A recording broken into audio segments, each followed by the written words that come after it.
Good morning, guys! Pupunta ako ng city. Kasama ko sana si Mark, kaya lang lasing, nakakaloka, nakakainis. So, si mama na lang yung isasama ko. Pupunta kami sa hospital para sa eye check-up ni Papi. So, yeah, yun yung ganap. Ang dami kong plano today. I was like, I'm gonna wake up early. Tapos, i-film ko sana yung review ng Everbelen na. Yun yung plano ko. Kaya lang, before pa ng alarm ko, nag-text na si Papa. Ang aga ni Papa. Kakaloka. Sabi niya, papunta na ako. So, I was like, no, I don't have time. So, ano lang ako, naligo lang ako. Hindi ko nga binasa yung buhok ko. Babasain ko sana siya today. Pero sabi ko, babasain ko siya. Tapos, yeah, basta. So, I will just get ready. Kasi si Mama, nagbibihis na. So, mag-mook up lang ako. I'm wearing this selfie. I love your selfie from American Eagle. It's sleeveless, tapos itong bomber jacket from TB Dress, and then my Fashion Nova jeans. Meron siyang belt na maliit, ganyan. I'm just gonna wear flip-flops. So, that's it. I'm gonna put some makeup on. Si Mama na lang yung kasama ko. Kami lang dalawa. And yeah, yun lang yung ganap. Si Mark, nasa bed pa. Tulog. Ang bango na. Bago na yung open akong tubangan. Mabango na. Hindi na gaya noon na medyo may kabahuan ng konti. Bago na yung pabango. Ay nako, si Mark nasa bed pa rin. Nag-ano na kami kahapon eh. Sabi namin pupunta tayo. I woke him up. Ano ba Tagalog ng I woke him up? Ginising ko siya tapos yeah. Ayaw niya. Buti na lang si Mama gising na. Si Mama na lang yung kasama ko. Hindi ako umalis mag-isa. Lalo na kapag ito nagda-drive. Minsan, as in sobrang minsan lang ako umalis mag-isa. Kapag as in sobrang kailangan talaga. Pero, ako lang mag-isa. Pero yeah. Malapit lang naman. Doon lang naman kami sa South Gen. Sa Larazabal doon. Gamit ko yung bag. Pinadala ni Sis Brian _ on Instagram. Yung galing sa Forever 21. Yan lang ito ba? Sure doon. Lang camera. Wait sa.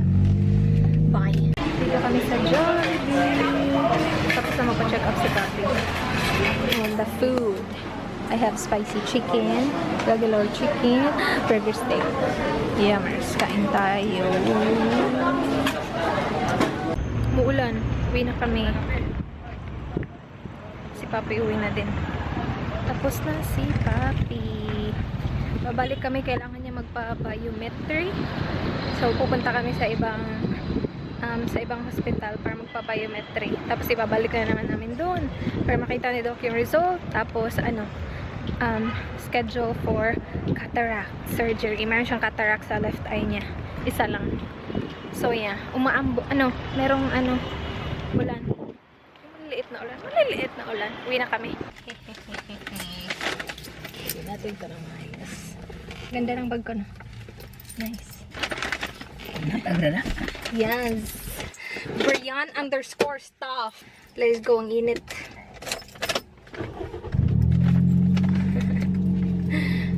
Nagbigay si Papa ng pera sa lalaki. Parking body boy. Natagag-kwarta ba ka na? Assist ni Mas Parking. Okay, bye guys! We're home! Isang bata dyan, kumakain ng Jollibee. Check yung popsicle. Dalawa na lang natira. Popsicle. Kailangan siya i-rest muna before siya matanggal. Kasi na-frozen na siya. Lalagay ko lang tong aking bag sa taas, sa kwarto, lulu. Buddy boy, hello! Hello! Hello, what? Yes. Maganda tong bag na to, you guys. Maganda siya kasi meron siyang shape.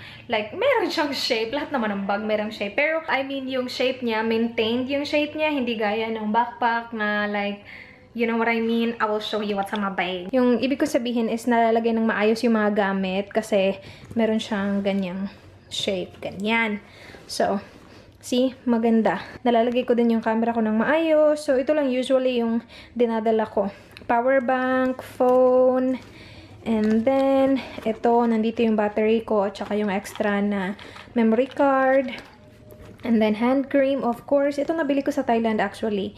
Sa 7-Eleven, dun sa Thailand, nung nagpunta kami ni Dan. And then, ito, yung ano ni Papa. Request for biometry para sa mata niya. And then my passbook.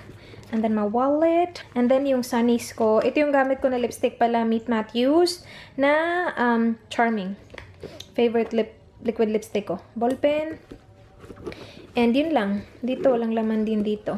Tapos kanina, dito ko nilagay yung phone ko. Dito sa zippered compartment na to. Kasi kasya yung phone eh. Tinanggal ko lang siya kasi nga nagcha-charge siya. And ito yung contact number ng Larazabal. Binigay niya ako kanina kahit na meron na naman ako niyan. Anyway, yun. Hindi siya ganun kalaki pero ang dami na ng laman.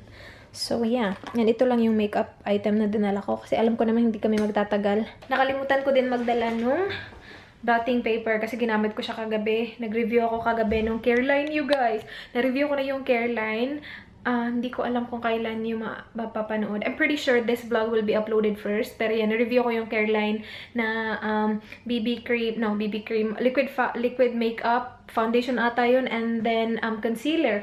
Tapos, i-review ko sana ngayon yung Everbelena. Kaya nga lang, si Papa sobrang aga. So, dumating si Papa dun, 8:15?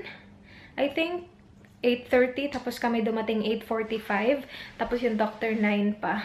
And yeah, buti na lang maaga kami kasi si Papa talaga yung unang patient. And yeah, so kailangan pa namin pumunta sa isa pang Larazabal, dun sa parang main nila, sa Cebu Doctors talaga, para kunin yung biometry niya, para malaman nila kung ano yung size, or like, basta yung churva-churva ng kanyang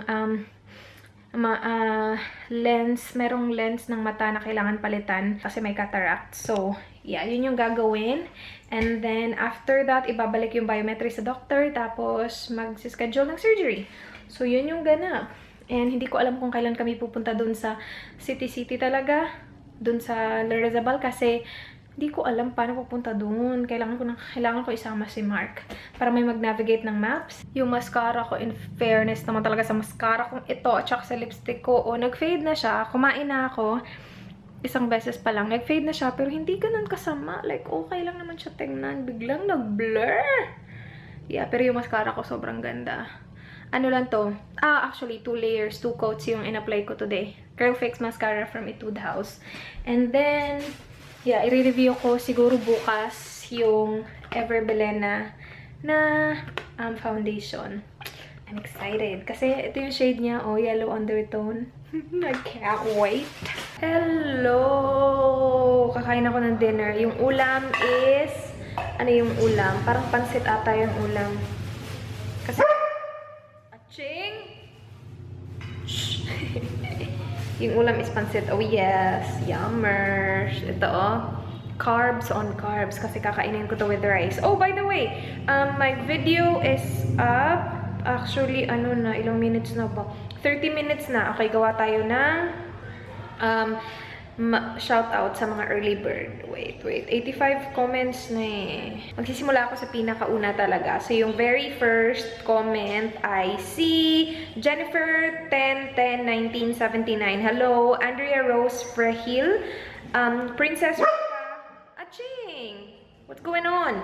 Cindy 70984, Ace Christian, Mariel Dessa XX, Ems Delphine Magaway, Jenna Lee, Miss Kauli, Giselle Samarita, Julia Christine Da Silva, Althea Ramirez, May Sanchez, Queenie Marie 28, Lady Boss XOXO, Wendelin Lehera, Donabel Victor, Thatoy Lopar, Jingle Gabrilio, Ednalyn Santos, Mia Joy Montoya, Shen, Amber Hain, Kimberly Rodriguez, Wani Ortiz, Catherine Elazar, Mail Rizzo, Harty, Cindy, Cynthia Rosales, May Sanchez, It's Me, Hannah, Ann Santos, Grace Shan, Shania Albonia, Romilene, Rona Lashika, Rolly May Kahagas. I'm pretty sure I'm mispronouncing like most of it, but I'm sorry. Nulien, Fiona King, Giriel, Diopenes, Mavis Ray, Restauro. Iyon na muna you guys kasi yung battery ko malulubat na and kakain ako. Gutom na ako. I will remove my makeup. Sagabal na yung eyelashes ko sa glasses ko kasi mahaba siya. Char, mahaba siya! Because of the mascara din, you guys. Oh, tingnan nyo nga. Sobrang ganda, diba? And gusto ko sa kanya kasi kahit na nag-eyeglass ako, hindi siya natutupi. So, it stays yung shape niya. Nagsistay talaga ng ganyan. And meron ako ito because malapit ng aking visitor of the month. So, yes. Ito, last month wala akong, Mr. Pimp. Ngayon meron. I will remove my eyelashes first.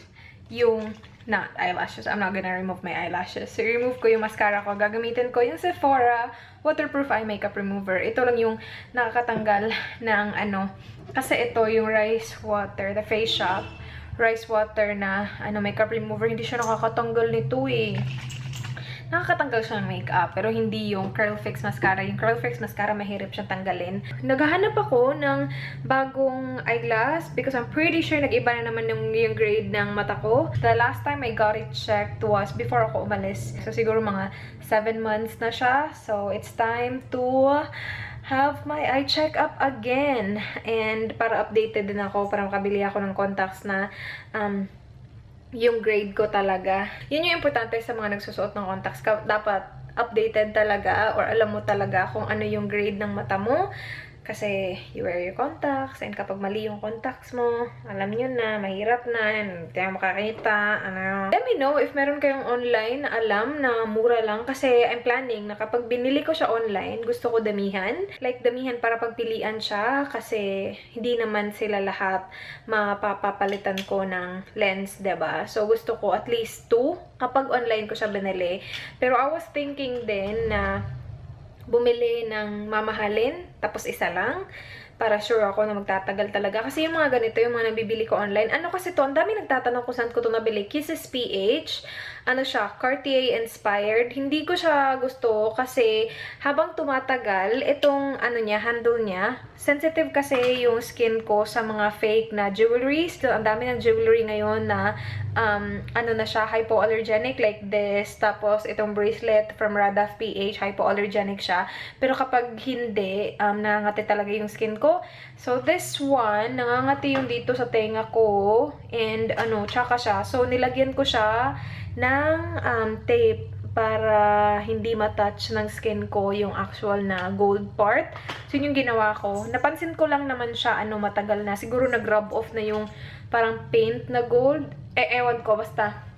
Oh yeah, nag-rub off na yung pink na gold. So, parang yung na-rub off niya, yun yung sensitive, yung yung skin ko sa kanya.